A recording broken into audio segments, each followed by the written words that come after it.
Thank you.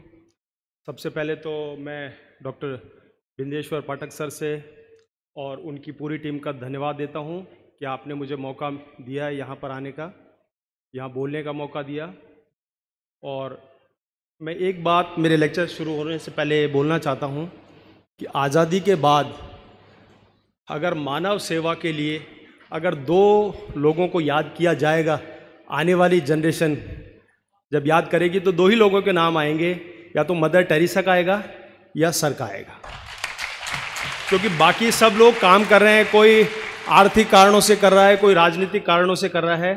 ये दो ही व्यक्ति मुझे ऐसे नजर आए जो इन दोनों कारणों से ऊपर उठकर मानव सेवा के लिए काम कर रहे हैं। तो आज़ादी के बाद अगर किसी का दो लोगों का नाम लिया जाएगा तो मदर टेरेसा और सर का लिया जाएगा। प्रोफेसर नील रतन सर, हमारे डाइस पे बैठे हुए सभी विद्वानगण, सभी सीनियर साथी, वॉलेंटियर्स, स्टूडेंट्स, मेरा ये प्राइमरी डेटा वर्क पर मैंने काम किया है।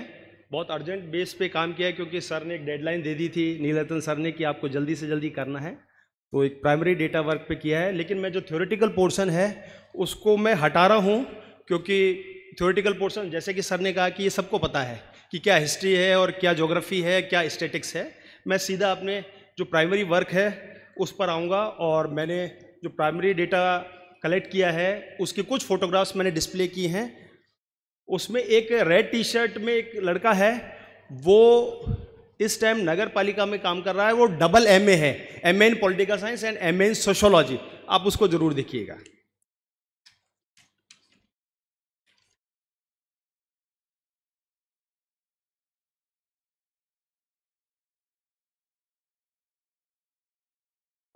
एक बात मैं और कहना चाहता हूं कि 1956 में ब्यावर, जिस कॉलेज में मैं पढ़ा रहा हूं, HOD हूं, वो पहला कॉलेज था जिसने राजस्थान में सोशोलॉजी की शुरुआत की।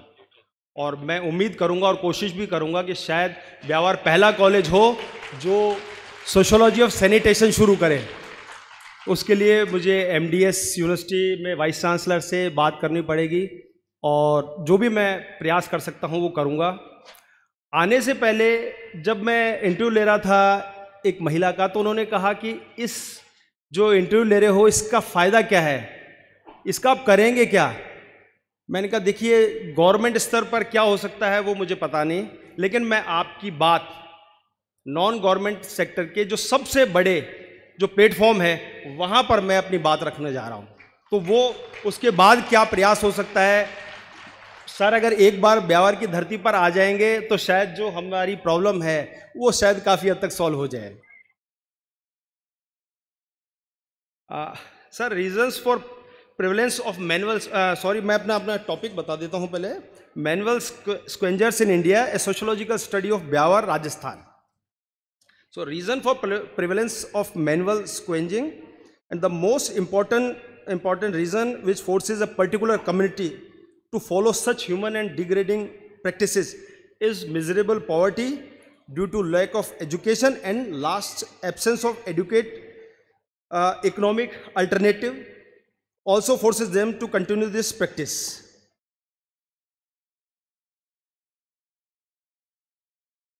I have selected the my respondents from Nagar Parishad Byawar, and those who are not in a government job, they are doing a private job, and they are paid only 30 to 40 rupees per day, and the women who are working in the houses only paid rupees 5 a month per family, and leftover food and clothes on special occasion and festivals. My objectives are to know the various challenges faced by the manual scavengers, to know the legislative framework regarding manual scavengers, to know the various committees organized for the manual scavengers, and to know about the various schemes provided for the manual scavengers. While collecting the data, I have interviewed with the sample random sampling method from 57 respondents, 43 males and 14 females.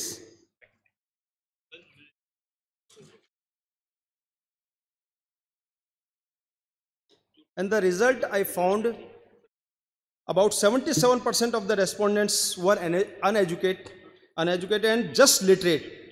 12% were educated below 5th standard and 7% were educated above 10th, and 2 respondents are graduate and postgraduate, and they are doing this manual scavenger job.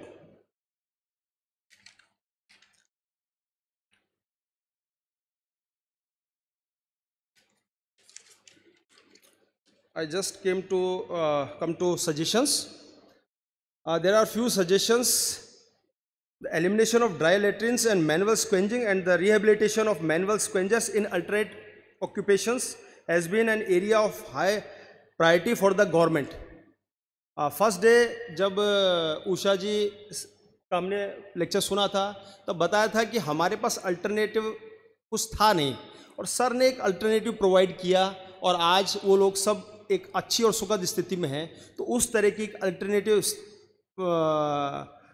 अगर हमें चीज़ें मिलती हैं किसी भी source से, चाहे official, governmental या फिर एनजीओ के थ्रू, तो काफ़ी हद तक लोग इस जो प्रथा है मैनुअल स्क्वेंजिंग की, इसको दूर कर सकते हैं।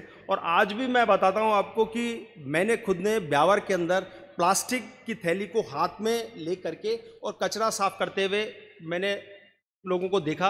हालांकि वो उनकी फ़ोटोग्राफ खींचना और यहाँ पर प्लेस करना वो मुझे उचित नहीं लगा।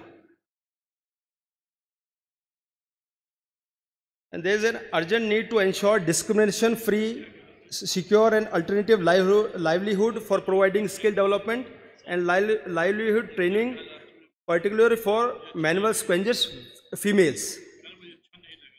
The good leadership in the community is required to provide better voice. Their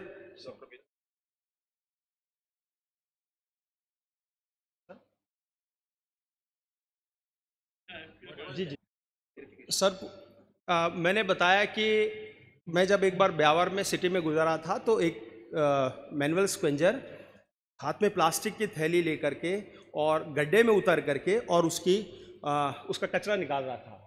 तो मुझे ये उचित नहीं लगा, अच्छा नहीं लगा कि मैं उसकी फ़ोटो को डिस्प्ले करूं। जी नहीं, प्लेस नहीं